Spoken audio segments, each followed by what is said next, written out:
We are resilient. And I hate that we have to be resilient, but we are resilient. And then we have to act and we have to be bold and we have to demand dignity and demand Mm. that we are seen and loved for who we are, not just accepted.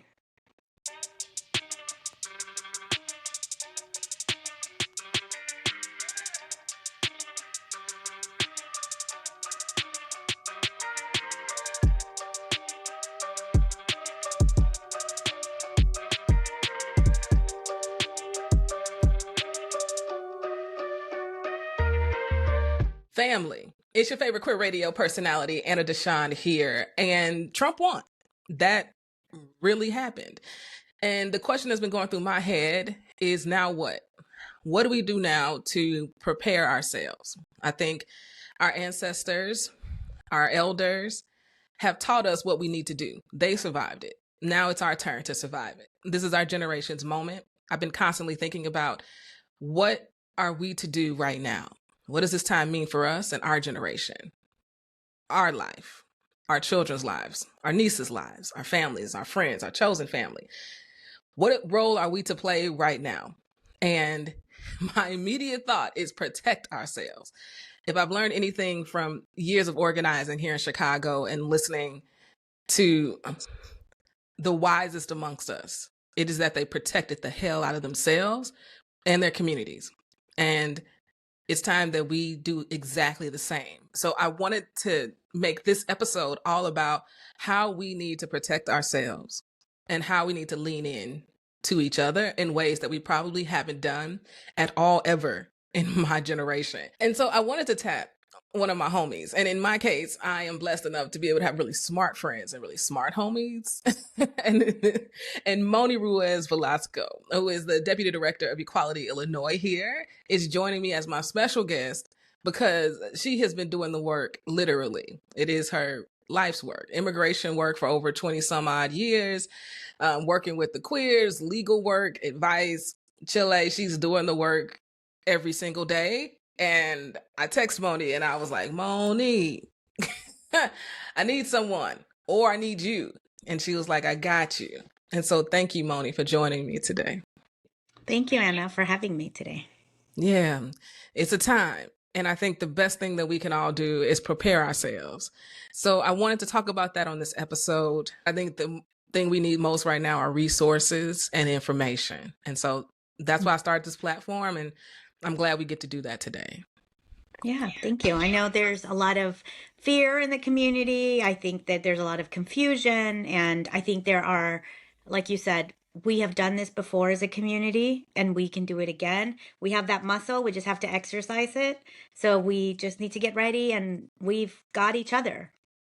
We do. We have each other and we've got resources and we have businesses, right? And we've got really smart people doing really smart things and in their lanes, which I really, really love. And so first, Mony, legally, let's start legally. What are some things queer folks need to be doing right now to legally protect themselves? We know that there are going to be attacks against the community. We know that, our relationships are going to be questioned. And so we need to make sure we have everything in order so that we don't have to be scrambling in a moment of crisis. I think that's the best thing. Prepare so that in a crisis, you're ready. And I think that people need to make sure that if you have kids, that your names are on your kids' birth certificates, right? Because that is not easy to do here in Illinois. We're working on that. We can talk about that more ahead. But we know that that's an important step so that kids are protected and parents are protected. We want to make sure that our wills are updated to make sure that if anything were to happen, that, you have that and you have made your wishes clear. You want to make sure that if you have bank accounts, that you have your spouse, your partner, your significant other, your person as the beneficiary of those accounts so that no one can question you or question your relationship. And, other things that we have to do is we need to make sure we have like healthcare plans too, right? So one of the things like my wife and I have, even though we're married, we also have powers of attorneys where if we were to be traveling somewhere else and someone doesn't want to recognize our marriage certificate, we have a power that says I give her the authorization to make decisions in the event that I can't make it in the healthcare space. So we can do those. Those are relatively pretty easy to do. And I think it's important to have them because even though our rights are pretty solid here in Illinois, we may not always be in the state of Illinois. And even in the state of Illinois, you never know if you're traveling around the state, there may be some random person who decides, look at where this country is. We don't want to recognize your marriage, right? Absolutely. Absolutely. And I think all those things are things all of us need to be revisiting. I'm thinking about it myself with me and my wife. Where are the documents? Are they in a fireproof box somewhere that we have the Right. key, know the combination? All these things that we've taken for granted, honestly. Mhm. I think since we can go back to marriage equality, I think we got real comfortable. And it's okay, right? It's okay. There was we felt like we had made it. But Chile, fight and revolution never stops. It is a That's right. continuous thing. And what we're experiencing right now is history repeating itself. But we're That's in a right. position to learn from those who came before us. And these are some very essential things that they always had together. Estates, Hmm. wills, beneficiaries, powers of attorney, thinking about the worst case scenario, which is not Right. a happy place to be in ever, but it's a necessary place because we Hmm. know what Trump is going to do. He's done it before and he will do it again. And I think in 2024, he's even more empowered and even more protected. And so, Mony, personally, now, what should we be doing? Well, we know there's also lots of attacks that are going to happen in the healthcare space, right? So, I know I had this conversation with my daughter already, but if you have an app where you're tracking your periods, you should probably stop doing that because we don't know how that information is going to be used against folks, right? I think that we want to make sure that we are clear on what healthcare privacy protections we have. And I know that that's another area where we're trying to strengthen the laws around that area here in Illinois so that people have more control over what healthcare data gets transferred between providers. You want to make sure that you, again, have a plan around healthcare. You want to make sure you're in an affirming space for healthcare. I think, one of the things I know we're all very worried about, and I'm very worried about, is what's going to happen to affirming healthcare, right? And what are we going to do to ensure that we're protecting our trans siblings? Yeah. Uh, and I think that folks, who are in that place need to make sure that they are lining things up, right? Because we don't know what's going to happen with accessibility. And then we have to talk to, other folks and be ready to receive folks because we know we're already getting calls at Equality Illinois from queer folks in other states saying, what is it like in Illinois? And do you think it's a safer place than it is in Georgia or that it is in Texas? And, how do we come to Illinois? And so I think, we've already seen more people moving here because we had more than 500 anti-LGBT bills introduced this year outside of the election, right? Yeah. So people are already coming, but I think we're going to see more people coming to Illinois. And if we can get our things in order here, we'll be in a better position also to receive folks who are coming from other places to seek protection and safety here in the state. Yeah. I mean, this has been a Midwestern haven, and I think it's going to become a countrywide haven probably Yeah. from people all over. I'm glad we're not alone in the Midwest. Tim Walz and the work that Lee Finke has done in Minnesota also makes them a safe haven in the Midwest. But Right. Chile, the country was mighty red on November the 5th. So Yes. Yeah. I know we have plenty of domestic refugees who are just looking to live life and Yeah. not be afraid of persecution. And so I can see us definitely being one of those places.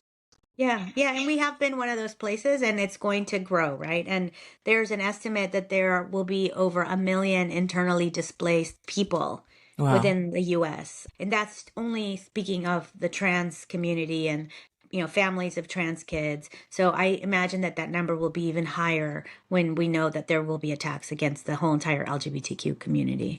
Yeah. Yeah. Sometimes it's still, I'm sitting here talking with you, Moni, but it's still just like This is our reality. This is what is happening right now. And I think we all had hope something different would happen, but also along with hope comes a very real understanding of the makeup of this country and how deep misogyny runs and how deep racism runs and how deep Yeah. homophobia and transphobia run and anti-intellectualism and anti-immigrant. And when the histories of so many different folks in this country are studied, this is not new. It's That's just right. brand new for a whole bunch of folks who weren't here the last time it happened, you know? Mony, now you are at Equality Illinois. This is the work you do today. So legislatively, what are some things and how can we support, you know, in Mm. what's going to be happening in legislatures across the country? Yeah, so I think it's super important again that, I think we sit and understand what has happened, but also we have to be engaged because we have a Yeah. lot of work to do, right? And we can't turn this around if we don't engage and engage in the many ways that people can engage. Legislatively, I think some of the things that we're looking at, we folks should stay engaged so that they can get more regular updates, but we are looking to update our family laws so that it makes it easier for queer folks to ensure that the rights of their children are protected. Because right now, there is a lot of inequality in how children of LGBTQ folks are able to ensure their rights to their parentage, to the parents, compared to children of opposite sex parents. And so we want to make sure that that is an area that we have a lot of improvements to do, and we are actively working on that. And people should expect to see legislation coming up, a bill around that. And we need everyone to speak up about that. There's also some of our partners, and we're supporting, are working on legislation to update healthcare privacy protections. Because as I talked about before, when it comes to healthcare, I know I've done this. I've gone to the doctor to get to go see the doctor, and they're like, sign in that little box, and you're like signing away, and you don't even know what you're signing. You're just signing a blank little box.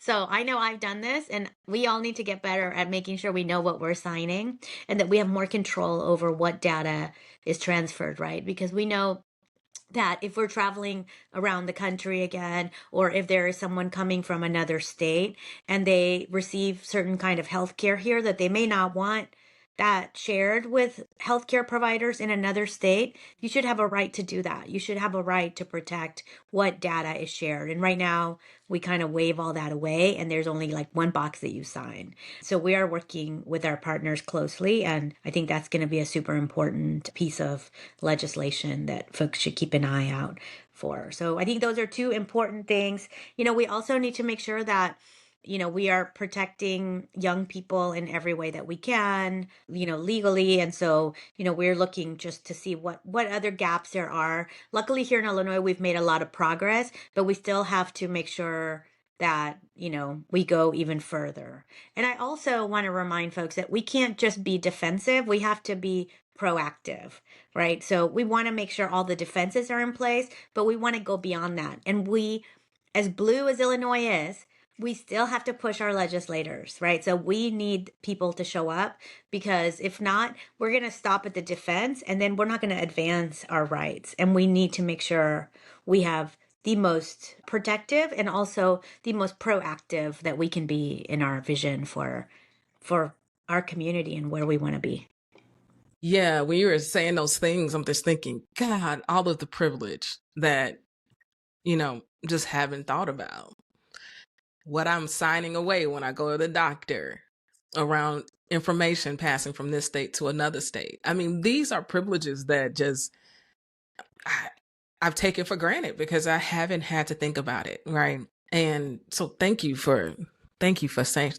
I'm just glad you're here. Okay, I'm sure I'm not alone in wanting to know some tangible ways in which we can begin to protect ourselves after the anger, after the disappointment, after the shock, after all the emotions you may be feeling at this moment. It is imperative, family, it's imperative that we prepare ourselves and protect our families and lean Mhm. into community. And so when you talk about, Mony, what it means to resist and not just be on the defense, resistance comes in community. That's Resistance right. comes into leaning into each other, Yes, no, and we have to show up. It's just as important to show up in the streets as it is to show up in Springfield or in your legislator's office, as it is to show up in the voting booth, right? All of those things. And as it is to show up in community, right? We know that as queer folks of color, these systems were not built for us, right? And we have always had to take care of ourselves, take care of our community, and we have to keep doing that. We have to keep doing that. And That's family, right. what does that look like tangibly? It looks like you going to Google, yes, and searching for organizations that align with what you believe in and that are protecting your humanity, and not just yours, everybody in the community as well. What are those organizations and what can you do? If you listen to this podcast, if you ever listen to me, you know there's three things: it's time, talent, and treasure. We all have them. How are you using it? And how are you showing up while still taking care of yourself? Please, you got to have a full cup. And we have to be able to lean in to those, right, who align not only with us, but our humanity and our community, because we're going to need each other. We have generations of work ahead. Yeah, and like you said, I think signing up to make sure you're getting alerts from organizations that you want to support and care about so that you know when to show up, because we can't all always call every single person. So we've got to do some of the work too to make sure that we are getting the alert so that we know when to show up. And there are going to be more informational town halls coming up. There are going to be ways to show up in the streets. There's going to be ways to show up in Springfield, and we need everybody's talents in these movements, right? In our movements, we need people who are good at taking care of others. We need storytellers. We need disruptors. We also need like organizers, and we need visionaries, and we need people who are good at policy and people who've never done policy. People, we know we need everyone, and without that, we can't defend our communities. We can't advance our rights. And so I just really want to encourage folks to make sure you take the time to feel what you need to feel, but don't get stuck there, right? Because we have to think, and we have to act, and we have to make sure that we are taking care of our communities, taking care of ourselves, and everything isn't lost. I really want to say that, as I was doing this work, as you referenced, in 2016, and the front lines with immigrant communities who were in the direct line of attack. And we are resilient, and I hate that we have to be resilient, but we are resilient, even though we don't, I don't particularly love to be resilient, Okay, I but like we have to rest. be, you I know what I like mean? rest, Moni. I like Yeah, chilling. You okay? I love when I can close my third eye and watch some really bad television that's and right. and not have a worry in the world. I really love it there, Yeah. my friend. And that's okay. You know what I mean? You can do that. And we also have to know when we have to step back to do that. Yes. Because if not, then it doesn't help advance the cause. So it's okay to do that when you need it, but we can't get stuck there. And then we have to act, and we have to be bold, and we have to demand dignity, and demand Mm, that we are seen and loved for who we are, not just accepted. that part. We need each other more now than I think Yeah. we've needed each other for a generation, probably. And we also need resources. So I'm sure you got something at Equality Illinois to help the good people out. Yeah, so encourage folks to go to our website, equalityillinois.org. We have a resources page that has lots of information about legal services, about healthcare services, about lots of affirming care all around, so that folks know kind of what is available, not just in Chicago, but across the state. And then, we are also having a panel on Tuesday, so you can sign up on our website for that too, to kind of hear more in depth about the policy updates and what is coming and how you can plug into that. And there's just ways that people can take action. Sometimes it's even as quick as like a 30-second doing something from your phone, taking action. It's really important. And then other times we want people to show up. So there's lots of resources there. There it is, family. I'm going to put a link to those resources to that page in the show notes. So definitely go click it, dive in. I'm also going to be gathering more resources over the coming weeks. I think this type of information is more important than probably anything I could report on. And I want to be able to provide that to y'all. And give you all a hub to go to. So just keep tapping in. I am centering providing resources in this moment because this is the time where we need to be giving our time, talent, and treasure to our communities so that it comes right back to us. I think if something was reinforced on November 5th is that we are all we got. Us and our comrades. This is what we got right now. And we have to show up for each other. So, Mony, thank you so much. Thank you so much for joining me. Thank you, Anna. Yeah. We got this. We got this. We got this. We're going to be all right. Yeah. We're going to be all right. Family, you already know. This is Queer News Done Right.